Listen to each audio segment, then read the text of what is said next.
Hey y'all, I'm back with another spooky review of a YA thriller suspense novel by a Black author, and this review is on Their Vicious Games by Joelle Wellington. Stay tuned.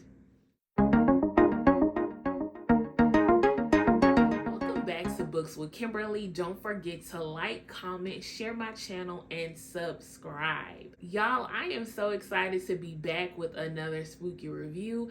I told y'all I've been reading YA mystery, suspense, thriller novels by Black authors all month, and the second book that I read is Their Vicious Games by Joelle Wellington. I'm so ready to talk about this book. Let's get right into it. Y'all, this book, woo! First of all, I just want to acknowledge how beautiful this cover is. The melanated hand holding this perfume bottle. Child, this perfume.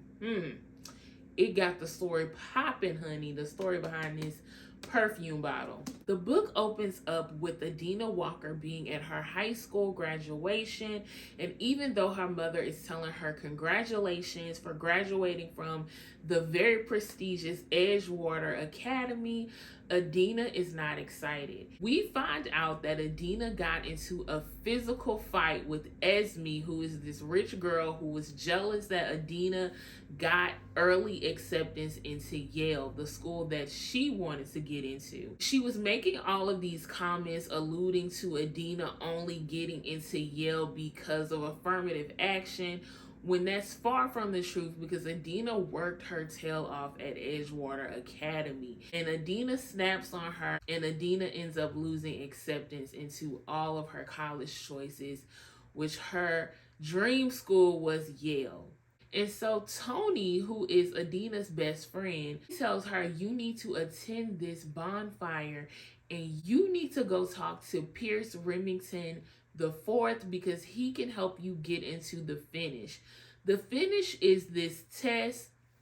They choose girls at the high school who are graduating to compete in a competition, and at the end of all three tests, the winner gets to have all of the backing of the Remington family, this family that has a lot of power in not just the New England area. And all of the women who have won this competition, they have been able to excel in academia, go to the schools of their choices, and have really amazing careers.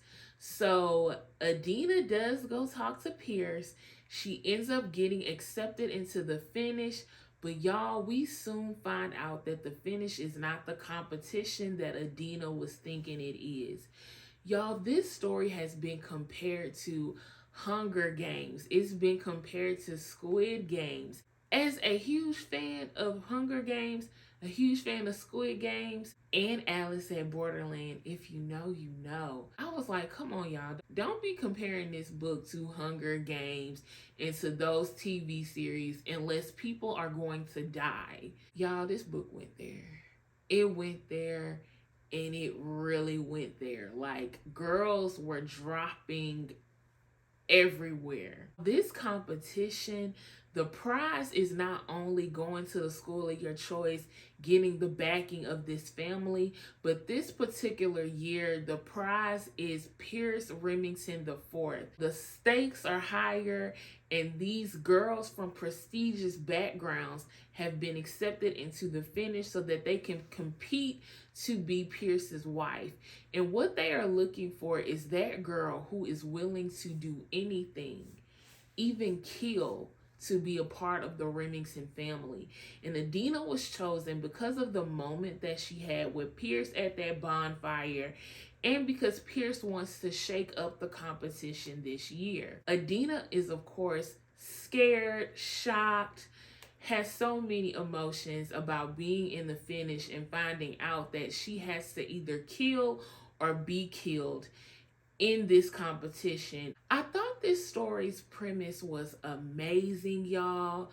I loved it so much, but I recently read a review for another book, and it was saying, when are we going to stop praising these books for their premises and not really digging into how the plots don't live up. She was not talking about this book, but what I will say is that the plot was not giving what it needed to give. The premise of this story to me was perfection. I was ready to give this book 5 stars and put it at the top of my top 10 books of 2023. But unfortunately, this book had some very key elements that hindered me from really enjoying this book like I wanted to. So there are a few reasons that I did not fall madly in love with this book. The first thing is that I feel like the author should have done a better job at letting us understand the wealth and the power that the Remington family has. Because the entire book, I kept saying to myself, y'all, I don't see how this family is worth all this. I needed something to really show me that this family is that family that you really need to be connected with. And because they just seem like a regular rich family to me, I did not buy it. The other thing that I'm going to talk about, which is the biggest thing that really kept me from being sold on this book, is that Adina is this black girl who has had to work twice as hard for everything she has. She was a scholarship girl at Edgewater Academy. She worked so freaking hard to have Yale just snatched away from her because of a fight. So we get to this competition, and I just feel like Adina was given this title of the favorite by the Remington family. And I honestly didn't feel like she really worked hard for it or fought enough for it. Like, she was scared the entire time. I understand that being a fearful character means you have soul, means you haven't given in to this idea of I have to kill in order to get what I want. But I feel like there is a medium between being a killer and being scared, and it's called being a survivor. And that is what I wanted to see from Adina. I wanted that survivor to come out. I wanted that young girl who worked her tail off and got early acceptance into Yale. I honestly did not want to see Adina set up as the favorite. I wanted her to represent being a minority, not having privilege, and really rising to the top with your own merit and fight, and that survivor come out of her. But I felt like she was coddled throughout the competition. I feel like some of the girls backed away from really attacking her. I feel like realistically, there should have been more obstacles in her way, because I would assume this family wouldn't want a black girl to be a part of their family. And so I was expecting more obstacles to be thrown in her way and for us to see a stronger character built, because she's hopping over all of these things in order to survive. The last critique I have about this book is I wanted to see Adina have a mind of her own, because she comes from such a different background than everybody else. She has a different relationship with the Remington family than everybody else. And so I really wanted her to discover information on her own and make her own thoughts and opinions.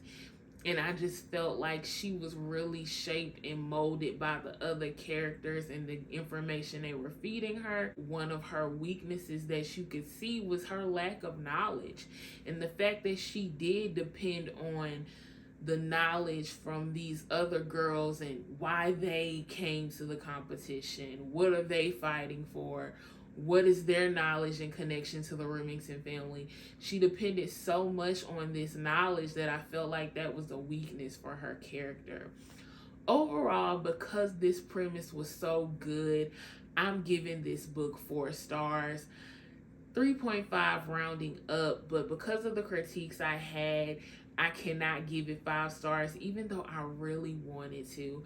I honestly feel like I could probably rate this book 4.5, close to 5 if I were read it again. I would have to really not question things the way that I do. That is it for my review of Their Vicious Games by Joelle Wellington.